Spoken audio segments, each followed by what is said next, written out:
Okay, now we enter part two on this about Cortez, Montezuma, and Quetzalcoatl, really, and the mythology that the ancient South American people had before people even got to the New World, and mythology that they heard about when they first came. This is someone trying to debunk that situation, and I have yet to really open fire. I've just been fending off arrows. We're about to do that in just a moment here, but I wanted to get through the first part and go into the second. Here's a vision of Cortez coming down, and I don't know if you realize it, but there's swirls going up into heaven in all kinds of places. Well, that's not heaven. That's coming out of the mountains and this, that, and the other. Oh, okay. I see that. I see the pyramid too. And if I was to smear a couple of little areas here and the close-up people, and then tell you this was the Tower of Babel, it looks very much similar to that too. But that's because both of them have pyramids.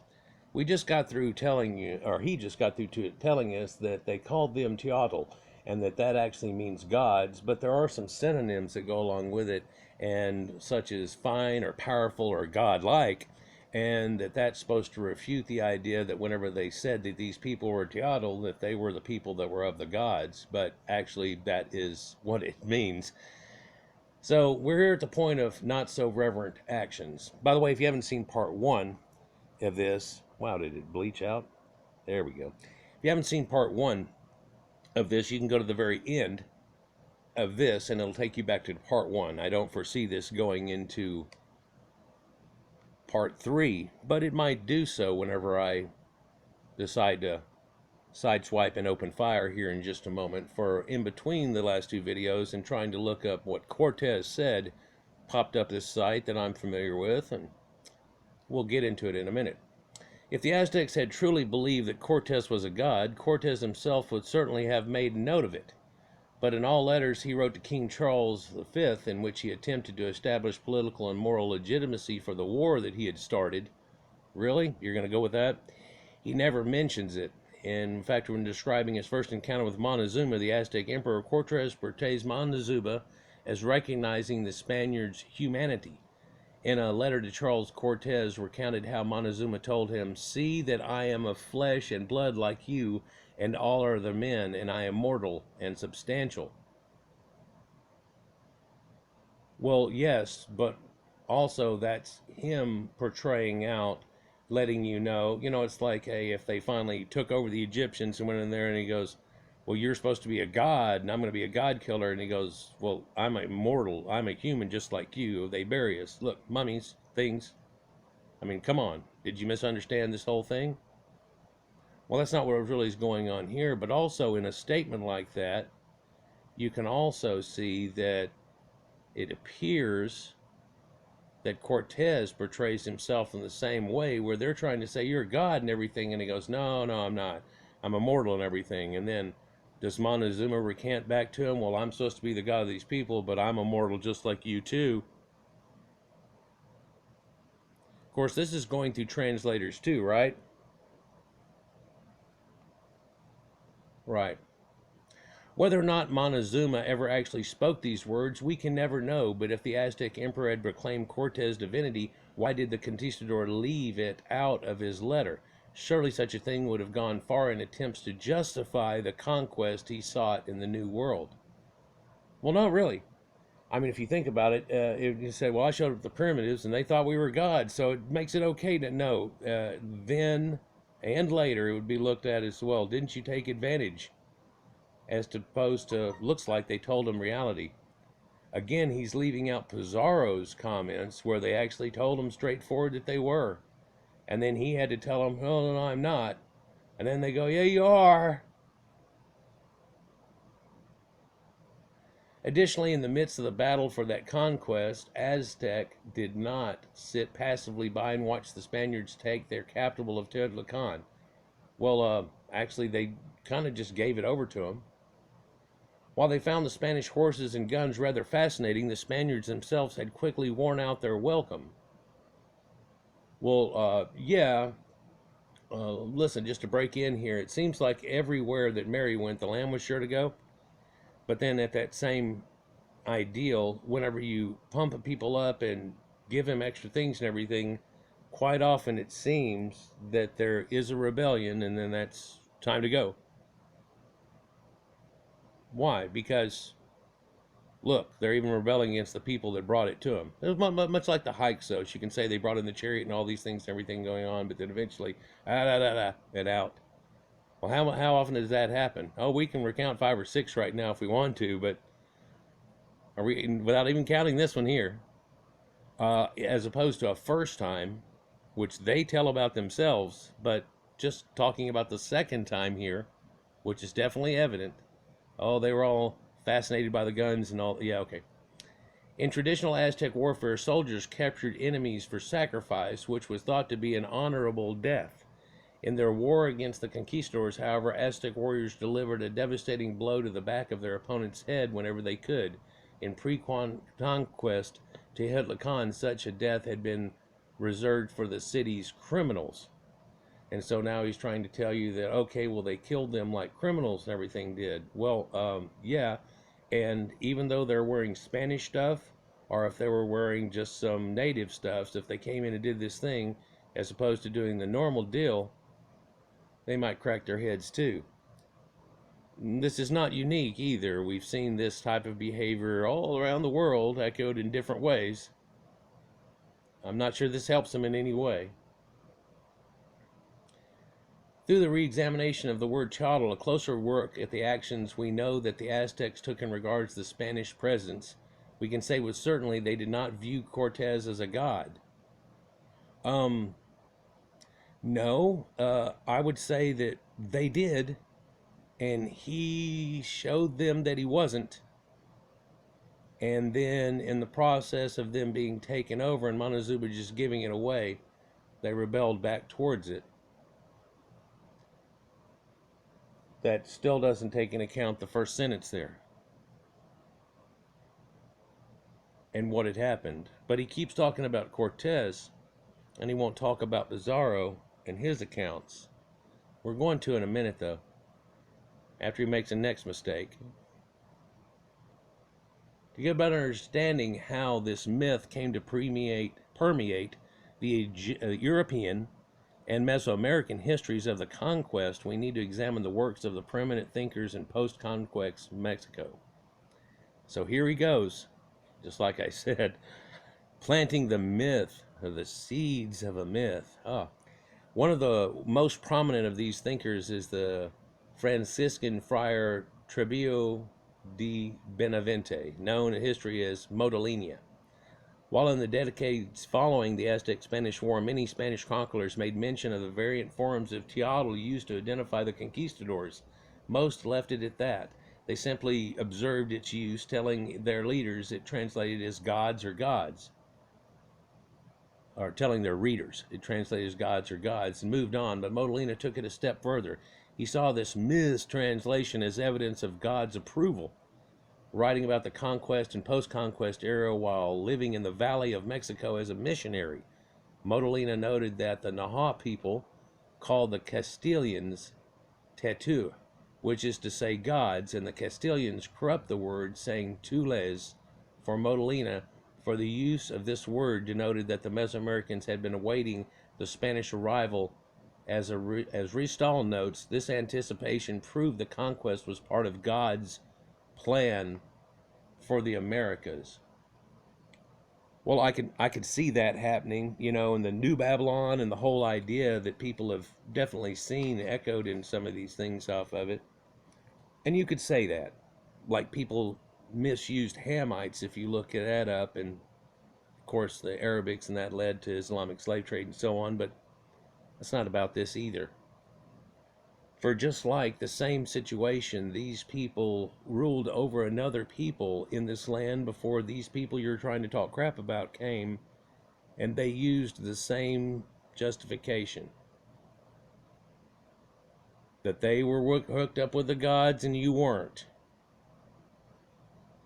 We don't want to look at the list of that's gone on with all so many people.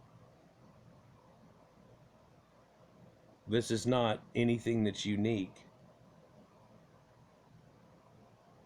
But you're still not making a good refutement of the idea that they used that word and said that people they were of the gods, from the gods, and this one was one of the gods. Some 30 years after Modolina scribbled these words, the Cortes Aztecodex myth reached its penultimate form in the work of Menendez Sahagin, known as the Florentine Codex. This gargantuan work comprised of 12 books that he took around 45 years to compile. This guy took local folklore before it was totally gone and tried to keep some remnant of it because it was fading fast. People look at things like this and they go, oh, bad man, and it's like, really, trying to save it, bad man now. Can't do anything right all of a sudden? Oh, well, looking back in a modern world can't look back. Well, the people that are talking crap, where were they at about then? Oh. So here's a picture of something. Strange how it looks here. We see this real pale-bearded man. It looks not too unlike Jesus, being helped out by this man and then thrown into the waters type situation. Spaniards disposing of the bodies of Montezuma. And it's in the Florentine Codex. Wow. I got something about that last name kind of too. We're going to have to check that out. For look at the way Montezuma is portrayed as being bearded. What's up with that? Don't want to... Man, you're really not making a great case for it at all. So I thought about doing this right off the bat in the first refutation after I found it from the second part, but then I thought I'd go on to a certain point, but hey, he said that name just a minute ago. Kind of remember it because there's one real close to that we're fixing to look at. So let's go down here to the last one I pulled up, which was Google, and I Googled trying to find the image of Pizarro and what he had said. And right there on the list was something by Robert Seffer. Well, it was Atlantean Gardens. And I'm like, yeah, there's a researcher who's actually done something on this same thing. I've seen his video on it. Even used part of it in one part, so... Not that I agree with everything that this guy says. For this is actually on a page talking about ancient giants in the New World. Okay? So he talks about the legends of Sitica. Let me go ahead and get this a little set up here. And how there was supposedly these giants, red-haired, once occupied the area. There's a tale of it. Just these things by themselves kind of, well, you start adding things up and the puzzle starts to make a picture. Amazingly, 9,400-year-old mummified remains were indeed found in a cave in Nevada, although scientific study is not allowed on the remains for political reasons. I did a video that contains this part of it where they found that, and then the researcher that's there has found this fabric that's with it that is incredible for its time and the first fabric of the New World. In fact, the oldest fabric that they know of, and that it's more incredible than the fabrics that come later, even in the old world and stuff, and they're like, the hell is this? But they can't even touch it, and all they got was a distant photograph, that little piece of fabric that was laying there next to it, and one little drawing of it, right? And the Paiutes say that there was a tribe they exterminated, they had red hair, and they were taller than those people. Well, the Paiutes are barely over 5 foot tall. Here's that drawing, and it looks a whole lot better than a picture. For the picture's just kind of washed out. It's almost to be better if you had both of them and you go, okay, so you see how that's what this is, and there's the head, and there's so on.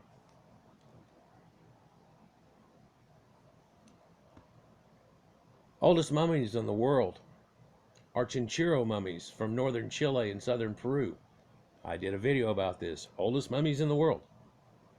While the earliest Egyptian artificial made mummy dates to around 3000 BC. The earliest Chinchero artificial mummy dates around 5050 BC, give or take 150, I believe. And while the earliest Egyptian natural mummy, which is naturally desiccated, and probably the origin of them doing it after refinding, is a natural red-headed named Ginger, blonde-haired pale leucoderm, dates to around 3400 BC. The earliest Chinchero natural mummy, though, dates to around 7020 BC, give or take 150 again, I think. We see in the ancient bowls this swastika symbol, and he talks about how this has gotten passed. Now, one could believe it was given to them before, much like it was cast into that far eastern area by the Proto-Indo-Europeans that had it, and they carried it into the New World. But that still makes these connections. In an ancient time, not even around when we're talking about, that would have been Quetzalcoatl, and certainly not about the Cortez time, but Chinchero culture was the only Andean culture that performed mummification on all members of their society. In all other Andean cultures, only the elite were mummified. These photographs below of Chinchero mummies show exactly that they have Caucasoid hair and features. This may mean that only the Chinchero culture consisted exclusively of Caucasoids, and that all other Andean cultures were comprised of a Caucasoid elite ruling over a Mongoloid proletariat. And you can see the red hair, blonde hair, red hair, blonde hair in these Chinchero mummies. But there's so many more photographs than these. And yes, there's darker haired ones, and auburn, and so on. And some of them have curly-ish type hair. But most of them are fairly straight, but not as straight as you think of as some Indians. But now we do see that trait kind of in Japanese or Oriental people, where they have a dark hair that's extremely straight. Here are more of these people. Native races of the Pacific States by Robert Bancroft, or Hubert Bancroft, published back in 1874. Bancroft says that in Peru there are numerous vague traditions of settlements of nations of white, bearded men clad in long robes who regulated the calendar and were possessed of an advanced civilization. He correlated a bunch of them in the old folklore that went through there. Major burial site at Nazca culture was the Coachella Cemetery, established in 200 AD, used for 600 to 700 years. The hair of the mummies are obviously Caucasoid. They're all bearing long robes. The ceramic vessels are produced by the Moche culture. And if you'll look below them, there are these bearded people. Now, strangely, Moche is also another variant of Moses.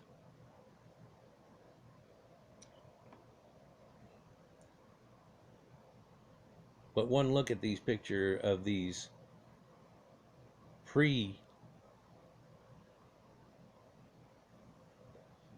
world coming here, pardon me, coffee,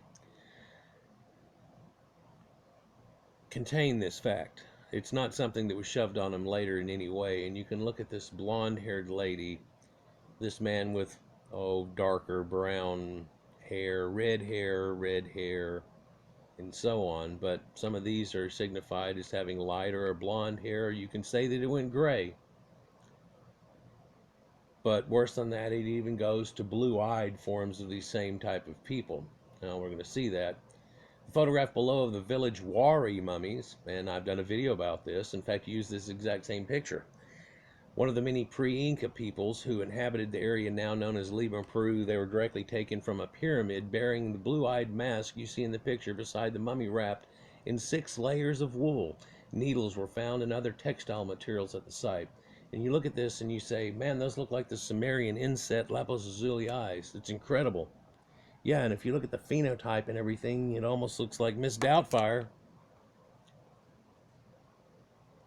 You can even see little bits of Caucasian type of hair coming out here.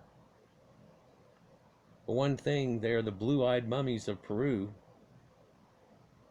1,300 years old or over. The extent of the Wari kingdom around 800 AD was all this area in here, basically a portion of Peru. But that's only Peru. That's only in part of it. You know, there's part here, and this went on. So are you telling me that these people, maybe they were the Quetzalcoatls and then they came over here, and because they're so far away from the other culture, that the Brazilians and so on, that whenever they came back, they said, oh, you're them? No, and apparently it looks like they were attached to him somewhat. So known as Quetzalcoatl by the Aztecs, or Kulkulkan by Mayans, Amalavica by Tamanacs, Manco Capac by Incans, Viracocha by Aymaras. All of them describe tall white men, mainly blue-eyed, long blondish red hair, beards. Numerous pre-Hispanic Caucasian mummies have been found in South America with fair hair, some with blue stones covering the eyes, as well as gold masks with similar striking blue eyes, matching the legends of the pale-skinned sun gods. This one's green, the rest are blue. Here's another picture of that Wari. But this is also Lord of Saipan. What? Yeah, they're in the Caribbean. Funny, that Saipan, doesn't that sound like Japan's name? And they've, what? Oh, it's just convergence of linguistics somehow, right? But then we look at this blue-eyed, but the one that's always gotten me is this one, for they pinned on the beard as an extra, as you can see here, but also people kind of slough over the fact that those inset eyes are not just blue, but they are faceted cutted gems. I think because we're so used to seeing them and stuff, when maybe people just blow right over certain things, but that's not really attached to these people in any way. Not so much. Yet, what? Well, then you're overlooking the fact that it had a beard, and those people didn't have a beard. Well, these don't have a beard. No, the Lord of Saipan apparently didn't, or didn't have it. Well, the Egyptians put on fake beards and so on, but that's different. Well, they were bearded. Well, they kept themselves shaved, but then they would put on beards for ceremonies. It's kind of different than the Sumerians, which show that they grew out beards. But then barbarians were bearded people. That's where barber and beards come from. And this idea of barbarians was not like ugh. And the Conan the Barbarian, even though he was raised pretty much stupid, he wasn't. You look, he was coaxed by people and taught well, and he ended up nowhere near the person he was. But if you look at the culture he came from originally, they were also a known people, and then two snakes come together and so on. So 2,000 years ago, a mysterious little-known civilization with blue-eyed elite ruled the northern coast of Peru. Its people were called the Moche. They built huge pyramids and still dominate the surrounding countryside, some well over 100 feet tall. The Lord of Saipan tomb is held by some archaeologists to be the most important archaeological discoveries in the region and the world in the last 30 years because it was found intact and untouched by thieves. And you can find that there are people sacrificed with him to go along with him also. But then in looking of it, this is his effigy, and it showed a blue-eyed person known as the Joy of Saipan, but also it's connected with red ochre type burials too, and that starts to make other connections. Pizarro, there we go, asked for who the white-skinned redheads were. Let me set this up for you. So he showed up and they said they were gods and everything, and he makes a note in his notes that the elite weren't near as dark-skinned as they were. In fact, they were pretty much looking like them, but of course, after a long voyage and being in the sun so much, they're a little bit swarthy or tanned. But then he saw this girl that was paler than normal Europeans or Spaniard women, which there are Huetos, or blonde-hairs in that too. And he says, who are those? This lady, if I believe the story right, a lady with a child he saw, and he's like, who the hell's that? The Inca Indians replied that they were the last descendants of the Viracochas. They said they were children of the gods. They said they were a divine race of white men with beards. They were so like the Spanish that the Europeans were actually called Viracochas. The moment that they entered into the Inca Empire, the Incas thought they were the Viracochas who had came sailing back across the Pacific. The blonde mummies below can be seen in the National Museum of Anthropology and Archaeology in Lima, Peru. These are of the ones they said that were Viracocha. The Incas told Pizarro they had founded their civilization. And this is the last of them. And this is all straw blonde hair. In fact, in his recounting, he said that that girl had straw blonde hair. And when he asked about it, that's what they told him. So, according to principal Inca legend, before the reign of the first Inca, the sun god, Contigi Viracocha, had to leave his kingdom in present-day Peru and sailed off in the Pacific with all his subjects. What? So their descendants that are left behind, though, somewhat. If you look here, you can see another skull that still has some of the skin on it, and the hair is blonde curlyish. Well, the skin's real dark. Yeah, even a pale person, whenever put through a mummification process, ends up like beef jerky, turning real dark. Bob Breyer, he's known as Mr. Mummy, got a medical cadaver and was allowed to do this, and he did it in the ancient Egyptian way, natron, the whole 9 yards. And this guy that's pretty plump turns into this dehydrated, desiccated mummy that's kind of mahogany colored. And then, of course, back in the old days, if they had one, during most of the dynasties there, they painted him over with this stuff that ends up being like a black lacquer substance. They find out now that it's got bitumen in it, but also tar, which comes from a conifer tree, and it's up in Europe. And the last I heard, they were confused on to which type of conifer tree that comes from, but they were excited because it showed ancient trade and all this, and it came from these trees. Of course, knowing that Egypt by this time was almost devoid of trees, but they still had sacred trees, sycamores, yew trees, and so on, just like the elves and everything. It's kind of goes along with it. But we know they got the sacred cedars and stuff from up in Lebanon forest, which there are just patches left now of, but that whole area used to get a lot more rain. There's probably some neat things where it tails off in here, but so the white men had finally abandoned their statues and gone along with their leader, Contigi Viracocha. First up to Cusco, then down the Pacific, they were given the Incan name of Viracocha, or sea foam, and vanished over the sea. Archaeologists have discovered a lost deep within the Amazon rainforest of the long-lost tribe of white-skinned, blonde-haired people called the Cloud People.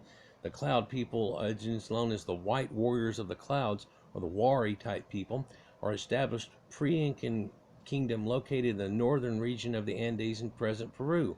Other pre-Hispanic groups referred to the Cloud People as white gods due to their height, blonde hair, and blue eyes. According to Inca legend, the Chachapoyas remember that their ancestors came from the east. Here's some more of those mummies that they have found from those that are from way back when.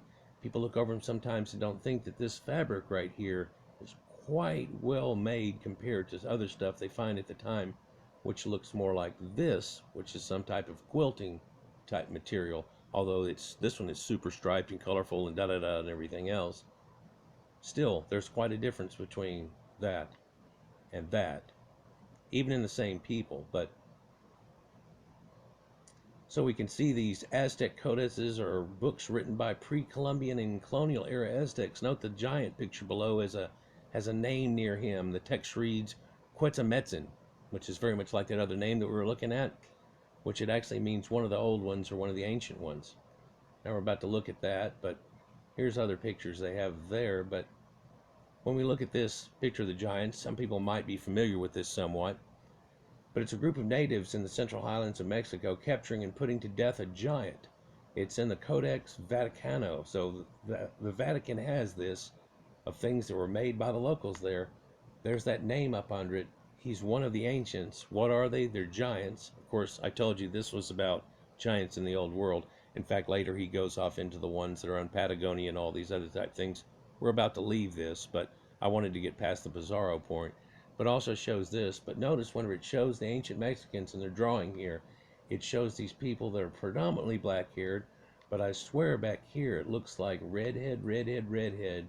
All these are brown or black, and then there's another red or blonde-haired person there, and they're not drawn as dark as a lot of the other depictions going on. All right? So he goes on talking about Native American DNA results that they have found, and there's X chromosome, and these people that are in the swamps in Florida that they excavated and so on that had X haplogroup.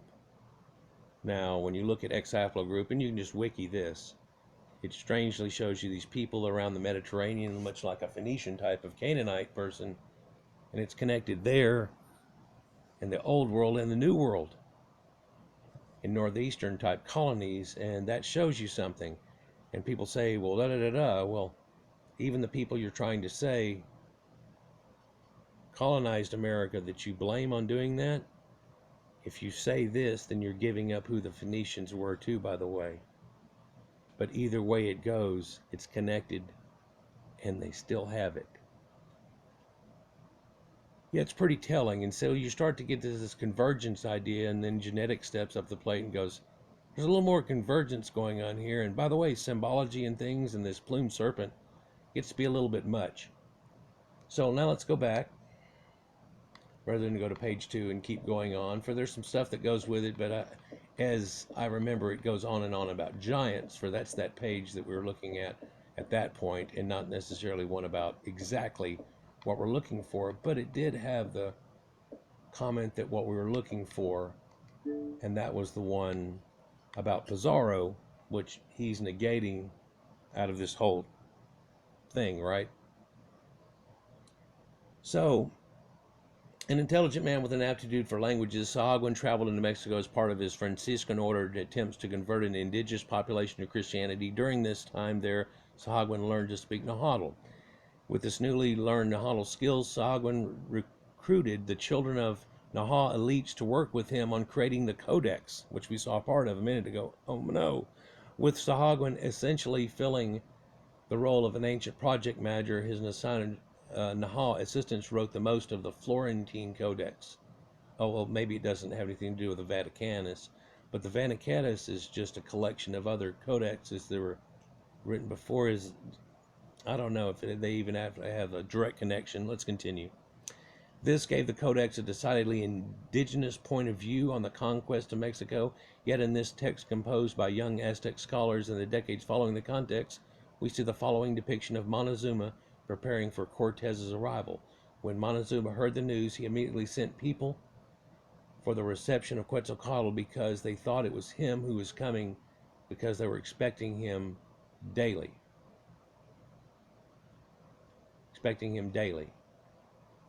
Now, this is apparently different people that are all coming to meet him, oh, like the wise men, if you will.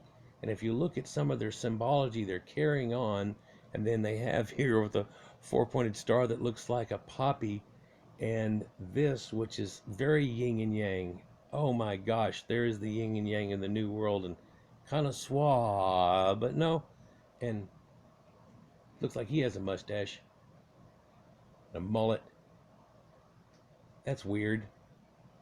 And then you have this guy that's, oh, a little more yellowish tan skin, but still, and he has a symbol, and these, man, these fleur-de-lis looking type lilies or lotus type things around on him, and a sun symbol, bullseye, if you will. Oh, snap, bullseye, sun, oh, what? Never mind. Then you got this, man, if it was just spinning a little more, it would be a swastika. You can see it's leaning and turning, and connections that go on here. But so what's he saying about that? So that's Aztec gods. Really? Okay. By the Aztecs. Okay, so even though the form of Cortez's Quetzalcoatl myths, so many of us were taught as children, don't come about until the 1560s, some 40 years following the fall of the Aztec Empire, both European and Naha populations had reason to buy into it. Oh, so now it was, see, it's something that they bought into, their own mythology that predates them. They bought into it. They bought into the idea these must be the people that were said before, and maybe it wasn't woo that we thought it was. Maybe it's just what's happening now, and they went with it because they realize it's got something to do with it. Just like if Jesus showed up and it wasn't quite exactly what you think you nowadays we say it's going to be, doesn't mean that it wouldn't be what it is. And we'd have to turn around and go, oh, right? I'm quite certain that a large percentage, if not every single atheist, are people that have been able to tear apart the Bible in some way. If something that showed up said he was Jesus and everything else, just like in the Bible, showed up again, everybody would probably turn around and go, okay. But there would be skeptics. They would be like, really? So you need to fandangle us for a little while, but then you could, of course, be the Antichrist. We're supposed to be skeptical here, and you told us to be so don't freak out. Come on with it. We've been waiting thousands of years for you to do anything.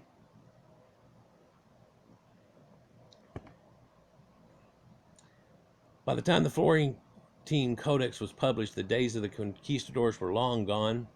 Well, not really, but you want to act that way. And Spain's New World Empire was established. For some Europeans, the notion of indigenous inferiority sufficed as an explanation for the success of the Spanish conquistadors. Look, you want to use words like inferiority and so on and everything and try to put this white guilt upon people and see if you can twist their little thoughts here, but it's really terrible that people have taken certain words and go, oh, looky there, about it nowadays. But you can clearly see these primitives were somewhat inferior to these people that had more advanced knowledge. Now they have shared it with them and trying to get all the world up to par. For just like the ancient Phoenicians, whenever they went to go with somebody and trade with them, you have to have something worth trading. I know you want some of this cool stuff. What do you have?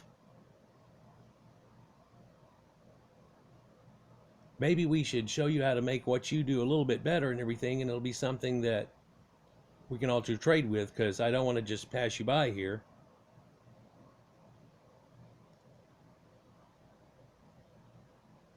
Other Spaniards who immigrated to the colony built on the ruins of the Aztec Empire known as New Spain undoubtedly observed the unjust treatment of the indigenous population faced at the hands of the Spanish Empire. Yeah, there's that guilt moment and everything. Little did you know, if you could be a fly on the wall before they ever showed up, that was already going on. In fact, they killed 22,000 people in one day trying to... let's not act like this was a hippie colony and we showed up and ruined the parade, like people try to push on people. Luckily, the Cortez as Quetzalcoatl myth helped to assuage, at least in part, whatever guilt colonists may have felt. As historian Camelia Townsend put it, the myth showed that the Europeans had not only been welcomed, but they had been worshipped. This is really not doing good for your trying to discount it. The Navajo people had the opposite question to answer. How did we fall from power? The Navajo who helped Sahagun create the Florentine Codex knew the indigenous populations of the New World were not inferior to the Europeans. Well, no, they were, and just to be honest with you, they still are in many ways, even though so much culturally has been passed, and indeed there's still a huge Spanish influence onto it.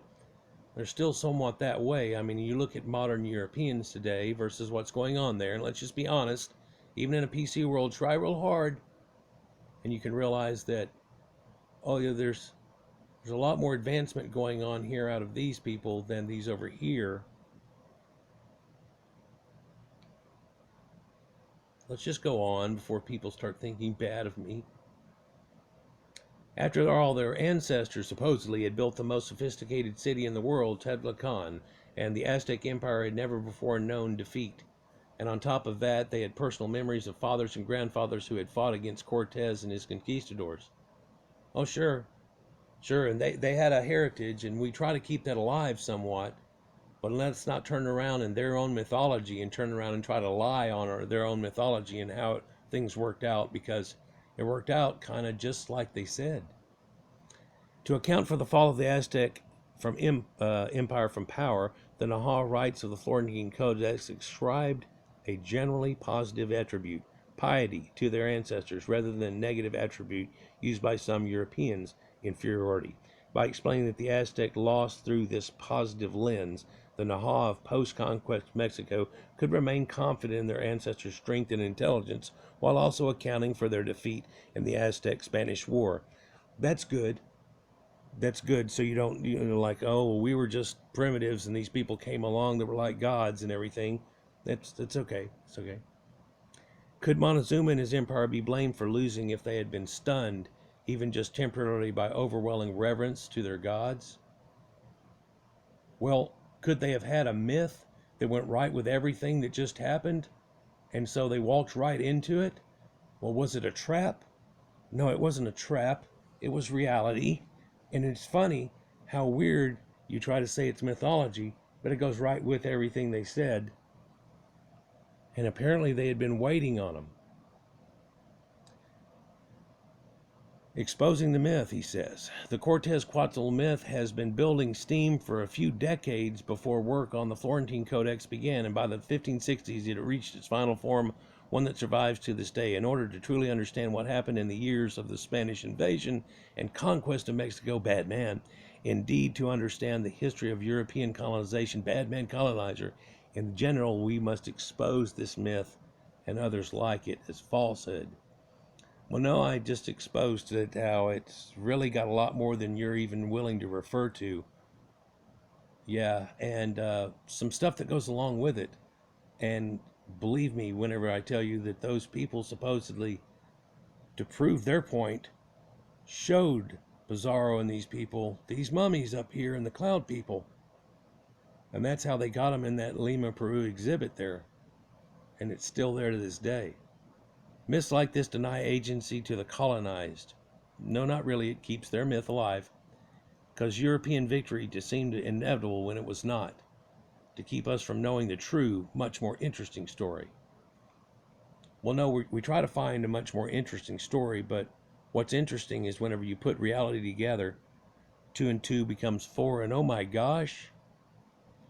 And so whenever you try to say, well, there's just a vine snake, it goes a whole lot deeper than that snake, or that handbag, the plumed serpent, swastikas, a lot of other symbols that are carried over into the New World.